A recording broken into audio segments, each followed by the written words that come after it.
বিজেপিতে ভাঙন কালিয়াগঞ্জে। উত্তর দিনাজপুর জেলার কালিয়াগঞ্জের অনন্তপুর অঞ্চলের উত্তর লক্ষ্মীপুর বুথে ১২৬ জন বিজেপি ছেড়ে তৃণমূল কংগ্রেসে যোগদান করলেন। তৃণমূল কংগ্রেসের প্রার্থী নিতাই বৈশ্য ও শহর সভাপতি সুজিত সরকারের হাত ধরে 2026-এর বিধানসভার ভোট ঘোষণার পর থেকেই প্রতিটি রাজনৈতিক দলগুলি জোর কদমে ভোট প্রচার শুরু করে দিয়েছে গ্রাম থেকে শহরে।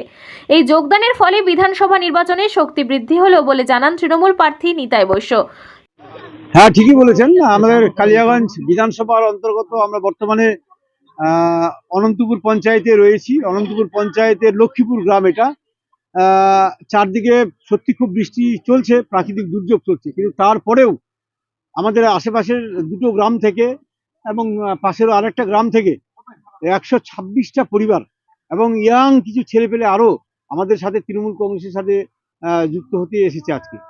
সত্যি আমরা অভিভূত যে মামাটি মানুষের সরকারের প্রতি এরা যে আস্থা রাখার সিদ্ধান্ত নিয়েছে, এই প্রাকৃতিক দুর্যোগের মধ্য পরেও এরা যে এখানে এসেছে সেটা নিশ্চিতভাবে প্রমাণ করে। এ থেকে আমরা মোটামুটি এটা বলতে পারি যে এই বিধানসভা আগামী দিনে তৃণমূল কংগ্রেসের হাতে আসছে।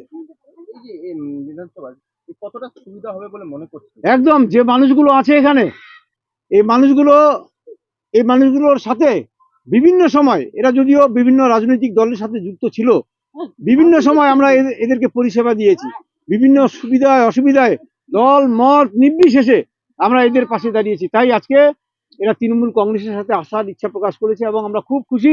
আমাদের আশীর্বাদ থেকে শুরু করে আরো সমস্ত যারা নেতৃত্বরা আজকে বিভিন্ন রাজনৈতিক দলের নেতৃত্বরা ছিল, তারা আজকে আমাদের এই উত্তর লক্ষ্মীপুর, করাইপুর, এই বুথগুলোর মানুষজন আজকে আমাদের তৃণমূলের সাথে যুক্ত। শনিবার রাতে কালিয়াগঞ্জ ব্লকের অনন্তপুর অঞ্চলের উত্তর লক্ষ্মীপুর এলাকায় অঞ্চল তৃণমূল সভাপতি উত্তম সরকারের নেতৃত্বে একটি নির্বাচনী সভা ও যোগদান সভার আয়োজন করা হয়।